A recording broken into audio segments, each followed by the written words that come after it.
Students, welcome to the fourth part of the chapter Economic Development. In the third part, we have studied about nationalization of bank, 20-point program announced by Prime Minister Indira Gandhi, and issues of textile mill workers. Okay. In this part, we will discuss about new economic policy, their remedies, and World Trade Organization. Okay.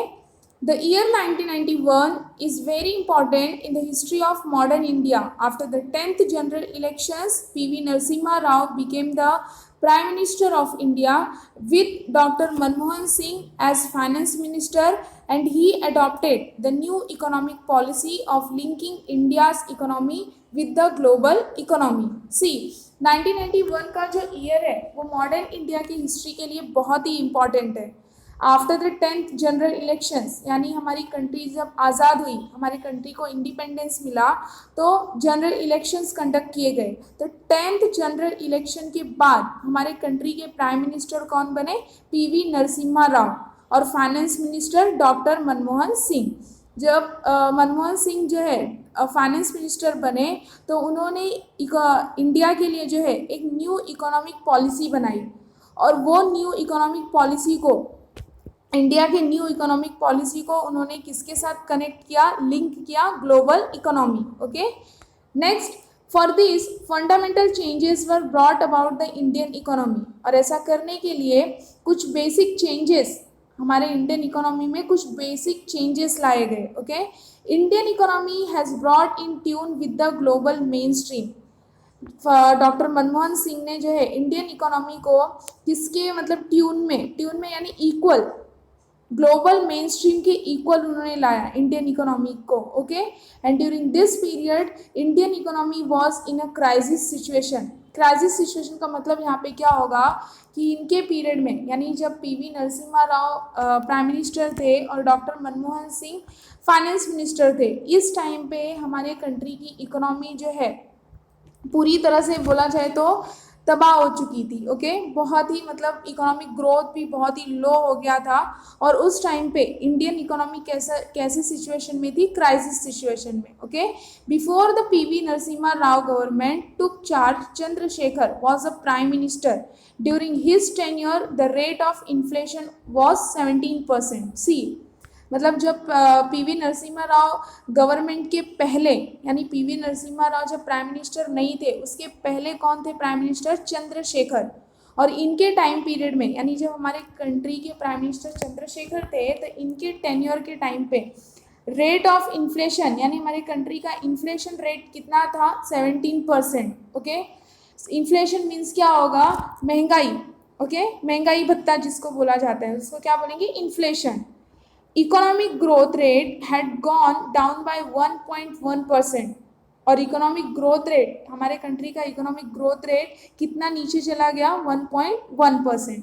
India had foreign exchange reserves only enough to last for imports for a week. See, India के पास जो है सिर्फ foreign exchange reserves कितना रह गया था कि वो एक हफ्ते के लिए, सिर्फ एक हफ्ते के लिए जो है इंपोर्ट्स करवा पाता. यानी इंडिया में जो है फॉरेन एक्सचेंज इतना कम था कि कोई सामान अगर इंपोर्ट करवाना रहता तो सिर्फ एक हफ्ते तक ही, एक हफ्ते के बाद अगर कुछ भी लेना रहता किसी और कंट्री के साथ इंडिया को, तो उसके पास जो है, इंडिया के पास फॉरेन एक्सचेंज नहीं बचे थे. Okay. And it had become difficult to pay back its loan and even give the interest on it. See, कुछ अगर इन्वेस्ट करना रहता है, बिजनेस सेटअप करना है, या फिर किसी चीज़ में, ट्रेड में या फिर बिजनेस में इन्वेस्ट करना रहता है, तो कंट्री को लोन लेना पड़ता है. Okay.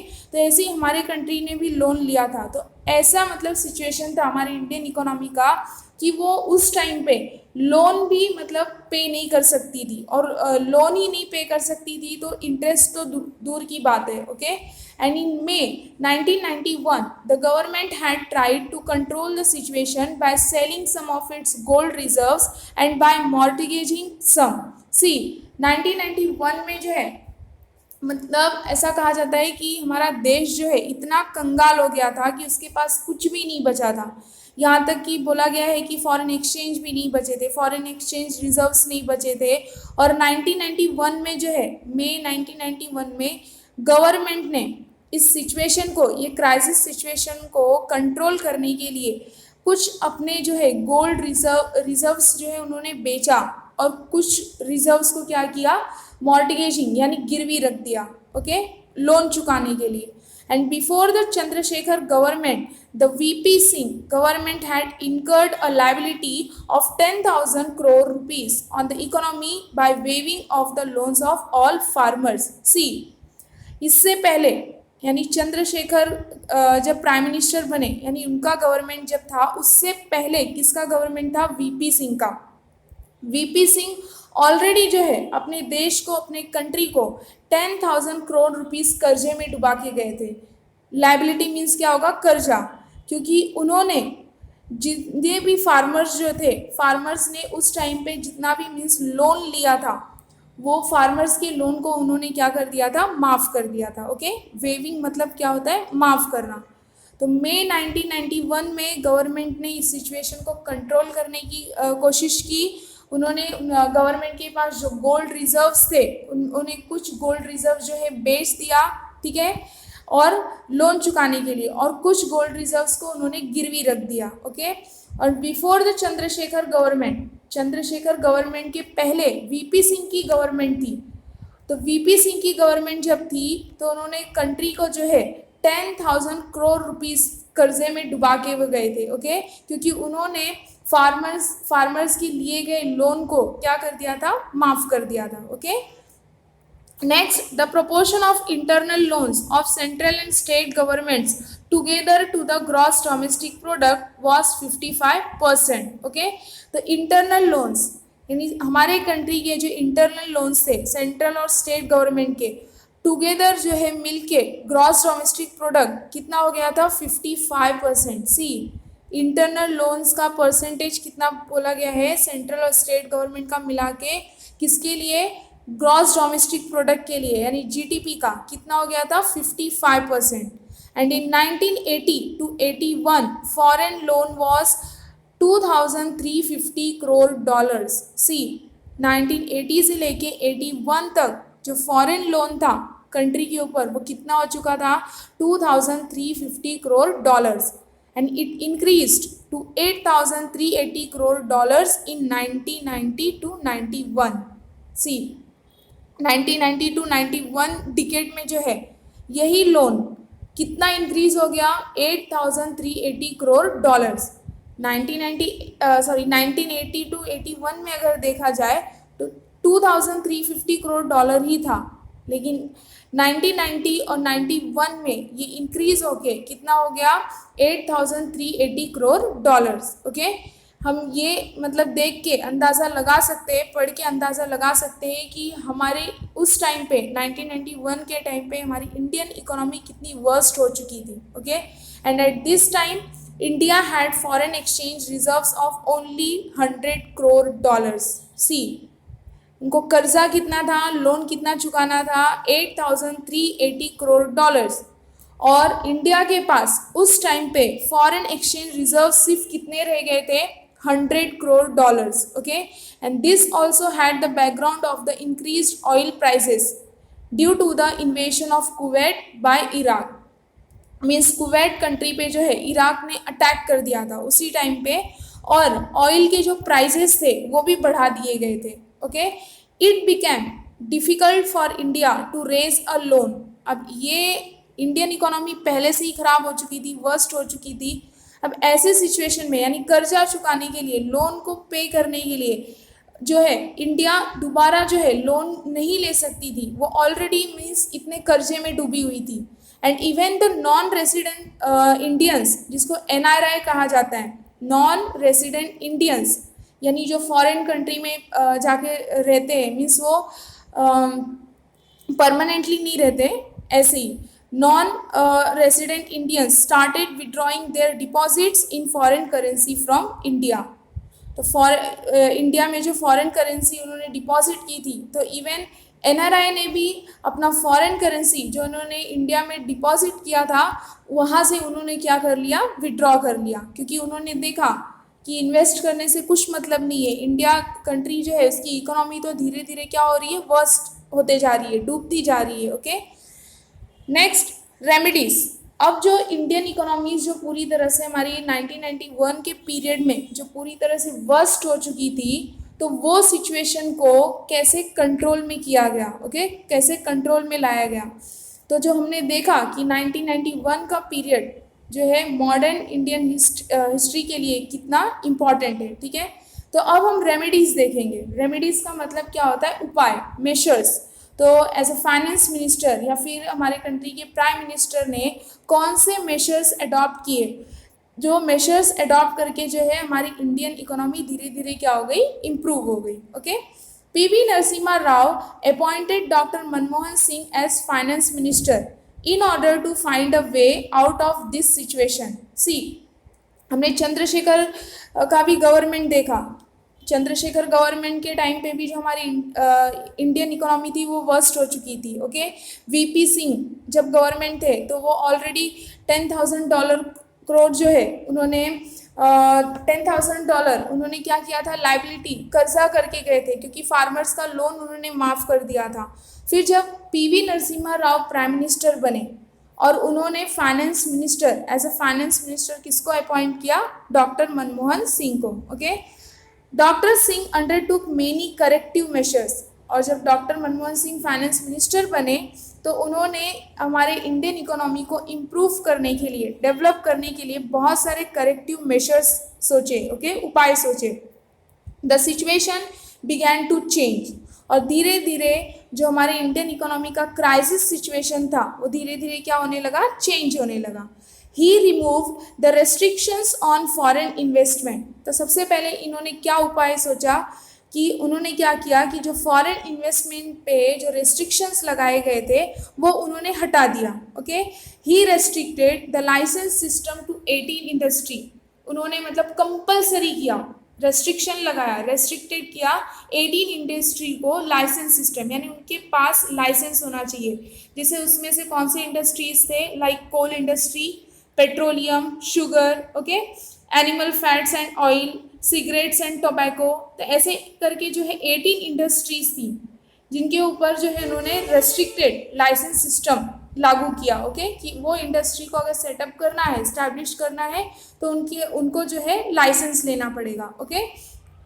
Next, in view of the increasing losses in the public sector industries, he opened the public sector for investment by private industries. See, public sector यानी गवर्नमेंट सेक्टर जितने भी थे वो सब जो है वो डेफिसिट में डूबे थे, मीन्स वो घाटे में चल रहे थे। डेफिसिट मतलब क्या होता है, लॉस, तो लॉस बेयर कर रहे थे। इसलिए डॉक्टर मनमोहन सिंह ने क्या किया, पब्लिक सेक्टर को किसके लिए ओपन कर दिया, प्राइवेट इंडस्ट्रीज के लिए। यानी अब जो है उस पब्लिक सेक्टर में कौन इन्वेस्ट करते, private industries, okay, private sector के लोग, ताकि हमारी जो इंडियन इकोनॉमी है वो धीरे धीरे क्या हो पाती, डेवलप हो पाती।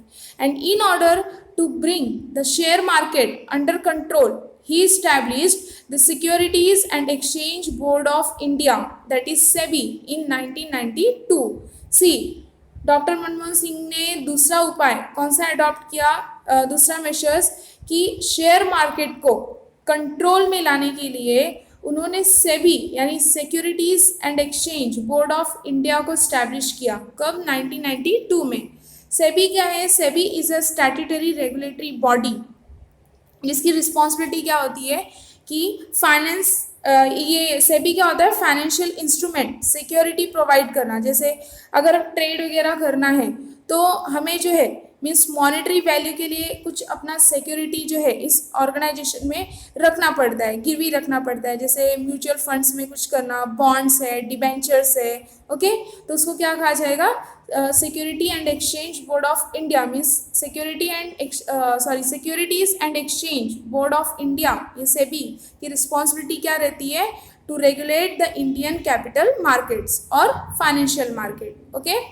नेक्स्ट है national stock exchange, NSE was computerised.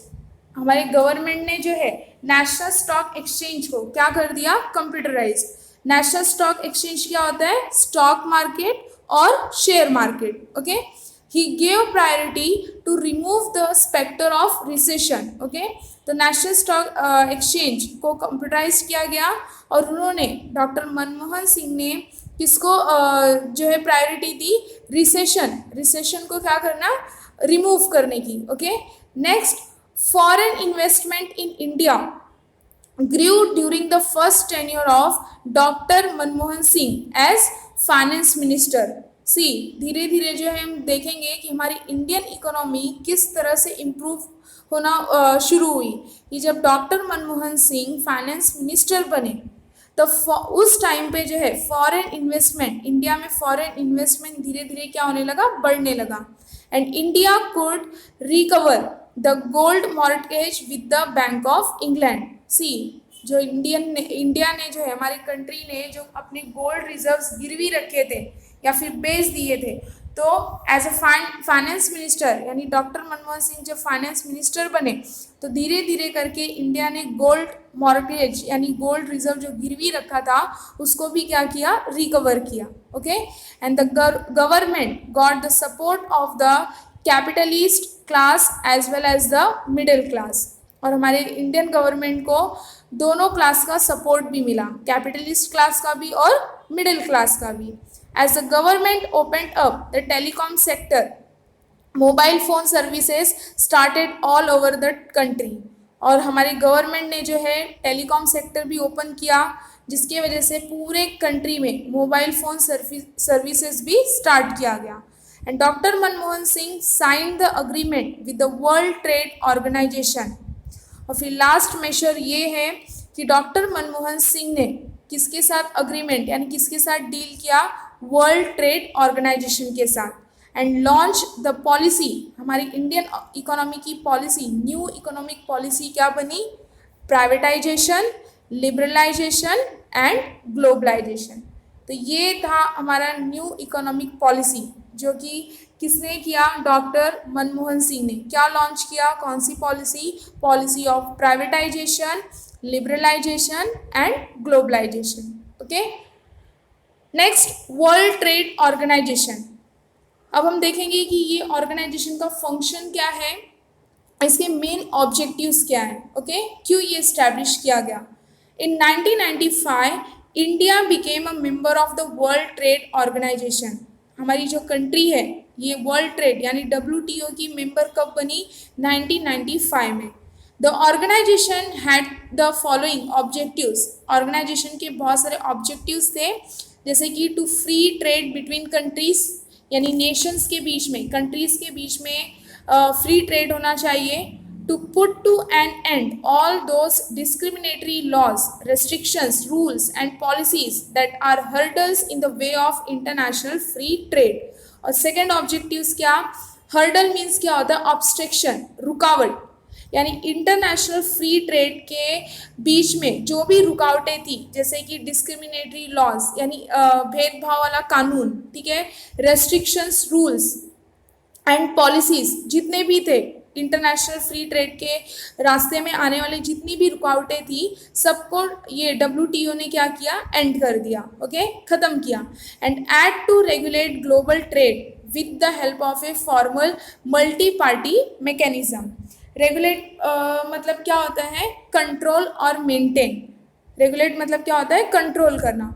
और तीसरा ऑब्जेक्टिव क्या है, to regulate global trade with the help of a formal multi party mechanism. Okay, तो ये तीन ऑब्जेक्टिव्स थे WTO के। पहला तो है कि नेशंस के बीच में फ्री ट्रेड करना, और दूसरा इंटरनेशनल फ्री ट्रेड के बीच में इसके रास्ते में जितनी भी रुकावटें वाली जो चीज़ थी, जैसे कि discriminatory laws, restriction, rules and policies, इसको ख़त्म करना, इसका एंड करना। और थर्ड वन, ग्लोबल ट्रेड को रेगुलेट करना यानी कंट्रोल करना, मेंटेन करके रखना, किसके हेल्प से, formal multi party mechanism. Okay, next, general agreement on tariffs and trade. Tariffs मतलब क्या होगा, टैक्स, यानी WTO ऑर्गेनाइजेशन के पहले एक और ऑर्गेनाइजेशन था GATT यानी general agreement on tariffs and trade, existed at the international level before the World Trade Organization came into being, and it regulated commerce. Okay, इसने general agreement on tariff and trade, इसने किसको regulate किया? Commerce यानी business. Okay, in India there were opposed extremes views about the world trade organisation. See, India जो है world trade organisation की मेंबर बन चुकी थी, लेकिन कुछ लोग ऐसे थे कि जो WTO के खिलाफ थे। एक्सट्रीम व्यूज मतलब उसके अगेंस्ट जाना, यानी WTO के अगेंस्ट भी कुछ लोग थे। Yet India decided to take its membership. The provisions of the world trade organisation are regarding grants, import export, foreign investment, agriculture, technology and services. Okay, sorry, जो वर्ल्ड ट्रेड ऑर्गेनाइजेशन के जो provisions थे वो किससे related थे? Grant से, import export और foreign investment, agriculture, technology and services. तो ग्रांट्स मतलब क्या होता है? Grants are non repayable funds और products given by one party. तो अगर कोई पार्टी जो है ट्रेड के लिए अगर फंड्स दे रही है, ठीक है, प्रोडक्ट दे रही है, तो उसको क्या कहा जाएगा? ग्रांट्स। और WTO में जो है उसका प्रोविजन किससे रिलेटेड है? इंपोर्ट और export of goods.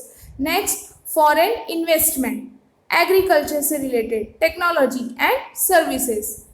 The sectors of electricity, water transportation, education and health rapidly commercialized since India became a member of the World Trade Organization. See, जब से हमारी कंट्री वर्ल्ड ट्रेड ऑर्गेनाइजेशन की member बनी, तब से ये जो हम देख रहे हैं कि सेक्टर्स ऑफ इलेक्ट्रिसिटी के सेक्टर्स, वाटर ट्रांसपोर्टेशन, एजुकेशन और हेल्थ, ये तेजी से मीन्स रैपिडली क्या हो गया? कमर्शियलाइज्ड हो गया। Okay, as per the various reports of the world trade organisation, India has made a considerable improvement in different areas. और वर्ल्ड ट्रेड ऑर्गेनाइजेशन के वेरियस रिपोर्ट से ये पता चला कि इंडिया ने जो है बहुत सारे जो है डिफरेंट एरियाज में इम्प्रूवमेंट किए, जैसे कि reduction in the below poverty line यानी जो पॉपुलेशन, जो लोग गरीबी रेखा के नीचे आते हैं तो उसको रिड्यूस करना। ओके, मीन्स पॉवर्टी को रिमूव करके पॉवर्टी रिड्यूस करना, ओके, कम करना। नेक्स्ट है पॉपुलेशन यानी population control. Decline in infant mortality means क्या होता है कि जैसे अगर अभी भी कोई करता है, ठीक है, लेकिन ये इलीगल है कि गर्भ में ही जो है बच्चों को मार देना।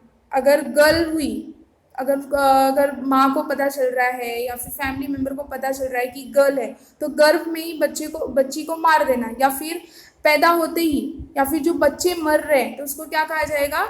Infant mortality. मीन्स चाइल्ड की अगर डेथ हो रही है तो उसको क्या कहा जाएगा? Infant mortality. तो वो डिक्लाइन करना यानी इसको भी धीरे धीरे कम करना। Okay, availability of facilities regarding drinking water and waste water management. See, तो वर्ल्ड ट्रेड ऑर्गेनाइजेशन के हिसाब से यानी इसके रिपोर्ट्स के अकॉर्डिंग इंडिया ने डिफरेंट एरियाज में इम्प्रूवमेंट किए, जैसे कि reduction in the below poverty line यानी गरीबी रेखा के नीचे, बिलो पॉवर्टी लाइन जो भी पॉपुलेशन है उनको मतलब धीरे धीरे पॉवर्टी हटा के उनको इम्प्रूव करवाना, ठीक है। Population growth means population growth को कंट्रोल में लाना, और इन्फेंट मॉर्टिलिटी रेट को भी डिक्लाइन करना यानी कम करना, और ड्रिंकिंग वाटर की फैसिलिटीज़ अवेलेबल करना, एंड वेस्ट वाटर मैनेजमेंट यानी पानी जो है वेस्ट ना हो सके, पानी जो है वेस्ट ना हो सके तो उसके लिए जो है जैसे पॉन्ड्स वगैरह खुदवा देना, ओके, टैंक्स है, ओके, तो इसको क्या कहा जाएगा? वेस्ट वाटर मैनेजमेंट, ताकि पानी जो है वेस्ट ना हो सके। Okay, next, India signed the South Asian preferential trade agreement, that is SAPTA, along the lines of the World Trade Organization, and India removed the import restrictions on several commodities for SAARC countries. See, India ने और कौन से organisation से deal की? South Asian preferential trade agreement, यानी world trade organisation के साथ साथ इंडिया ने एक और ऑर्गेनाइजेशन में साइन किया। वो कौन सा है? South Asian preferential trade agreement. Okay, और उसके बाद में इंडिया ने सेवरल कमोडिटीज़ यानी सार्क कंट्रीज़ के लिए सेवरल कमोडिटीज़ पे जो इम्पोर्ट रेस्ट्रिक्शन थे वो सब इंडिया ने क्या कर दिया, रिमूव कर दिया. ओके, सार्क का फुल फॉर्म क्या होगा, south association Asian of regional corporation. Okay, India also gave discounts on import duties. यहाँ तक कि इंडिया ने किस पे छूट दी, इम्पोर्ट ड्यूटीज पे. इम्पोर्ट ड्यूटीज क्या होता है, कस्टम ड्यूटी. जैसे इम्पोर्ट और एक्सपोर्ट पे जो है, इम्पोर्ट एक्सपोर्ट पे जो टैक्सेस लगाए जाते हैं, ड्यूटीज मतलब यहाँ पे क्या होगा, टैक्सेस. तो उसमें भी इंडिया ने जो है इम्पोर्ट ड्यूटीज पे डिस्काउंट दिए. ओके, छूट दी. And India open up the insurance sector to private and foreign investment. See, India ने इंश्योरेंस सेक्टर को भी ओपन कर दिया, किसके लिए, प्राइवेट और फॉरेन इन्वेस्टमेंट के लिए.